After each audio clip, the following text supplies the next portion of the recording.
సుహానా పెద్దింటి కోడలు కాబోతున్నందుకు చాలా ఆనందంగా ఉంది. సేట్ రాయ్చంద్ ఈ పేరు టౌన్ లోని పెద్ద వ్యాపారుల పేర్లలో ఒకటి. అతని బంగ్లా అందం గురించి చర్చ అయితే ఒక్క ఆ టౌన్ లోని కాదు, చుట్టుపక్కల టౌన్లన్నింటిలో కూడా మారుమోగుతూ ఉంటుంది. అంత పెద్ద ఇంటికి కోడలు కాబోవటం తన అదృష్టంగా పొంగిపోతుంది సుహానా. పెళ్లి తర్వాత సుహానా తొలిసారి గృహప్రవేశం చేయగా తన మనసులోని ఆనందం అంతా ఒక్కసారిగా మొక్కలైంది. మొదటి వంట విషయం రాగానే సుహానా ఆశలపై నీళ్లు చల్లినట్లయింది. సుహానా వదిన, అమ్మ చెప్పింది మిమ్మల్ని మొదట హల్వా చేయమని. పదండి, నేను మీకు వంటగది చూపిస్తాను. ఓ, వంటగదా? నేను వంటకి సంబంధించి చాలా ఆలోచించాను. నేను హల్వా చేసేటప్పుడు వీడియో తీసి నా అత్తారింట్లో మొదటి వంటని సోషల్ మీడియాలో షేర్ చేయాలనుకుంటున్నాను. నువ్వు నా మొబైల్ ఫోన్ నుంచి వీడియో తీస్తావా? సుహానా మాటలకి నందిని గట్టిగా నవ్వింది. అదంతా చూసి సుహానాకి వింతగా అనిపించింది. దానికి కారణం ఏంటని అడుగుతుంది. ఏమైంది నందిని, నువ్వెందుకు అలా నవ్వుతున్నావు? నేనేమైనా వింతగా మాట్లాడానా ఏంటి? నువ్వు మొబైల్ అవి చూస్తావు కదా, ఈ రోజుల్లో అందరూ ఇలా వీడియో తీసి సోషల్ మీడియాలో పోస్ట్ చేస్తూ ఉంటారు కదా, సహజమేగా. వదిన, వాళ్ళ వంటగదికి మన వంటగదికి చాలా తేడా ఉంది. వాళ్ళ వంటగది చూడటానికి చాలా అందంగా ఉంటుంది. ఇక మన వంటగది అయితే పాతకాలం నాటిది, బ్యాక్గ్రౌండ్ అస్సలు బాగోదు. పదండి, నేను మీకు చూపిస్తాను. ఆపై ఇక మీ ఇష్టం. ఒకవేళ ఆ వంటగదిలో వీడియో చేయాలనుకుంటే నేను తీస్తాను, కానీ మన ఇద్దరిలో ఒకళ్ళం బయట నిల్చోవాల్సి ఉంటుంది. వంటగది చాలా చిన్నది, మరి ఆపై మీ ఇష్టం. అంటే నాకు అర్థం అవ్వడం లేదు, ఇంత పెద్ద బంగ్లాలో అంత చిన్న వంట కదా. సుహానా కొడలా, ఈరోజు నీ మొదటి వంట ఆచారం. నందినితో వెళ్లి హల్వా తయారు చెయ్యి. అలాగే అత్తయ్య.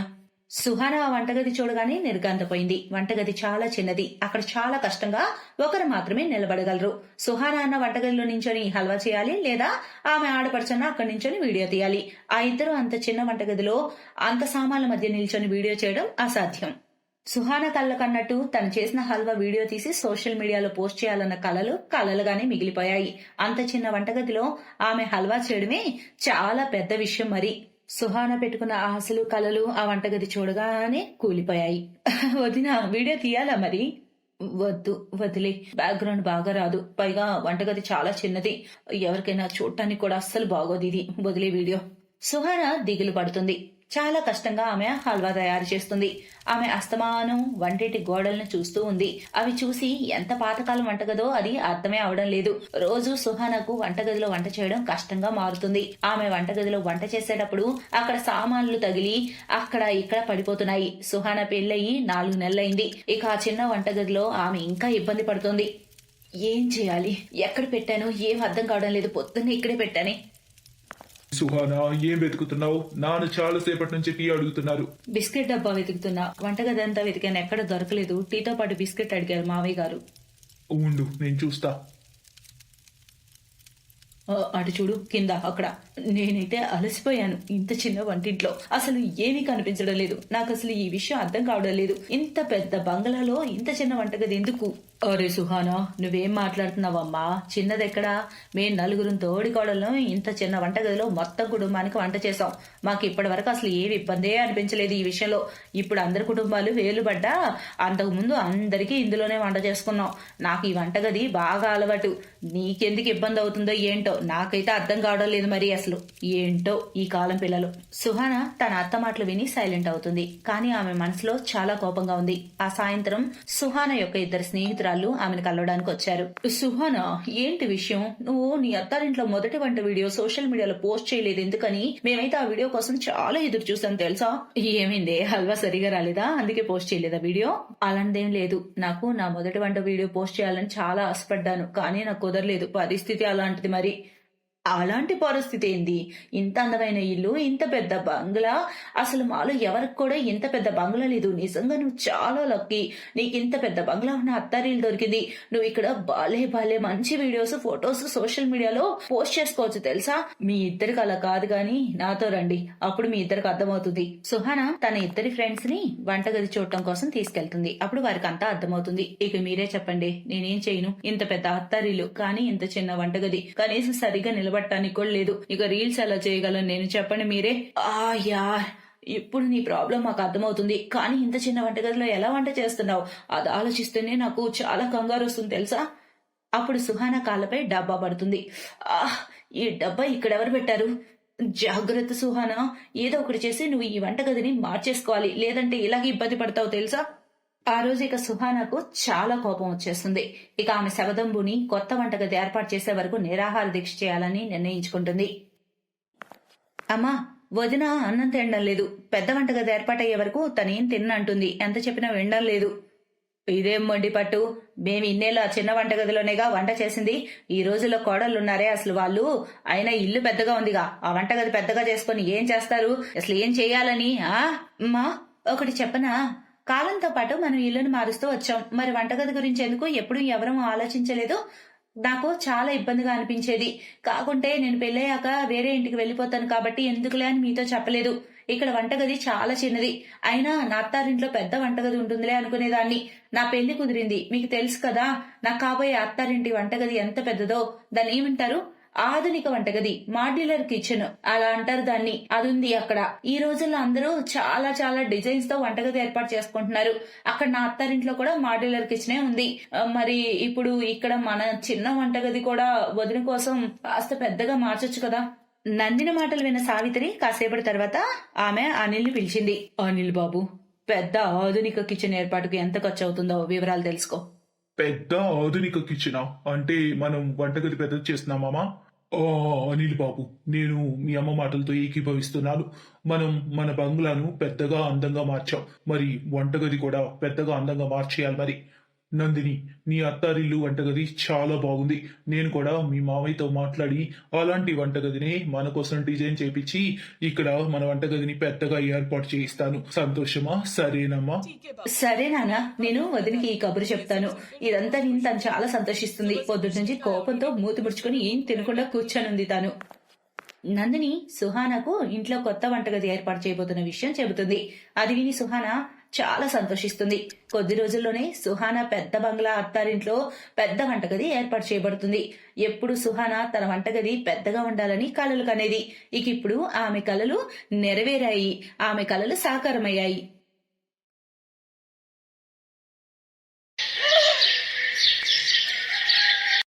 ఆహా! కోడలా, కూర ఎంత బాగా వండావే! నా కోసం ఇంకో రొట్టి చెయ్యవే కోడలా. కడుపు నిండింది గాని మనసు నిండనే లేదే. కానీ అత్తయ్య, కలిపిన పిండి లేదు. సర్లేండి, ఇంకొంచెం కలుపుతాను. కోడలి పిల్ల, పిండి కలిపితే నా కోసం కూడా 2 రొట్టెలు చెయ్యమ్మా. వేడి వేడి రొట్టెలు తింటే ఆ రుచే వేరమ్మా. సరే మావయ్య గారు. అక్షర కిచెన్లోకి వెళ్లి చూసేసరికి తన తోటి కోడలు కిచెన్ మొత్తం క్లీన్ చేస్తూ ఉంటుంది. మాలిని, నువ్వు రొట్టెల పీట కడిగేశావా? అవునక్క. అత్తయ్య మావయ్య తినేలోపు ఇక్కడంతా క్లీన్ చేసేసానక్క. ఆ తర్వాత మనం ప్రశాంతంగా తినొచ్చు కదా. అంట్లు కూడా తోమేశానక్క. కానీ అత్తయ్య మావయ్యకి ఇంకా రొట్టెలు కావాలంట మాలిని. ఏంటక్క? కానీ నేను ఇప్పుడే ఇద్దరిని అడిగొచ్చాను. ఇంకొద్దన్నారు కదా అక్క, ఇప్పుడేమో ఇలా అంటున్నారు. మళ్ళీ పిండి కలపాల్సిందే మాలిని. ఆ తర్వాత మళ్ళీ క్లీన్ చేయాల్సిందే. అప్పుడప్పుడు ఈ కిచెన్ ఒక మినీ డాబాలా కనిపిస్తుంది. ఇక్కడ ఎప్పుడూ వంటలు జరుగుతూనే ఉంటాయి. ఓ కోడలా, రొట్టెలు అయ్యాయా లేదా? ఇద్దరు రోజంతా వంటింట్లో ఏం చేస్తారో ఏంటో. ఇద్దరు కోడళ్ళున్నా టైంకి తినడం మాత్రం అస్సలు అవ్వట్లేదు. ఇద్దరు చెవులు కొరుక్కుంటూనే ఉంటారు. వదినా, నాకు కొంచెం రైస్ కావాలి, కొంచెం తీసుకొస్తావా? అయ్యో రేఖ, అన్నం మొత్తం అయిపోయింది. ఉన్నదంతా మీరే తినేశారుగా. అలా ఎలా అయిపోతుందే? 100 కిలోల సంచి స్టోర్ రూమ్లో ఉంది. కానీ నా కూతురు కొంచెం అన్నం అడిగితే లేదంటావేంటే? చూసేవా అమ్మా, కోడళ్ళ హయాంలో తిండి తినడానికి కూడా కష్టమవుతుంది.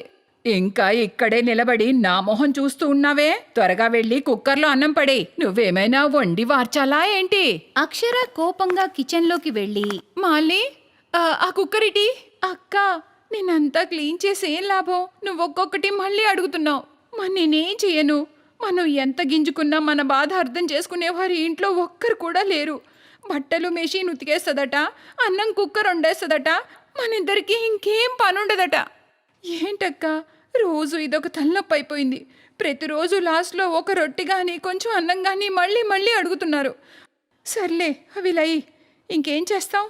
వాళ్ళు అడిగింది ఇవ్వకపోతే కొంచెం అన్నం పెట్టడానికి కూడా అత్తవారిని సతాయిస్తున్నామని అంటారు. ఇద్దరు కోడళ్ళు మళ్ళీ వంట చేస్తారు. ఇలా వాళ్ళు రోజంతా కిచెన్లో పనిచేస్తూ ఉంటారు. దానివల్ల వాళ్ళ పిల్లల చదువులు కూడా సరిగ్గా చూడలేకపోతారు. వాళ్ళిద్దరికీ ఒక్కొక్క బిడ్డ.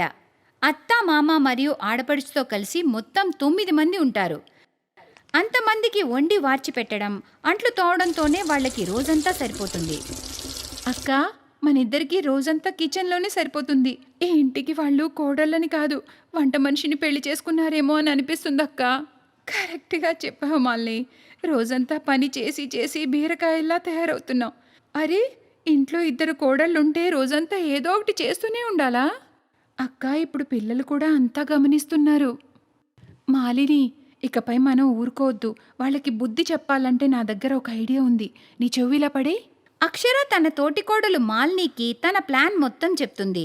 మర్నాడు ఉదయం టీలో వాళ్ళు తీపెక్కువ వేస్తారు. టీ తాగుతున్న అత్తగారితో కోడలు ఇలా అంటుంది.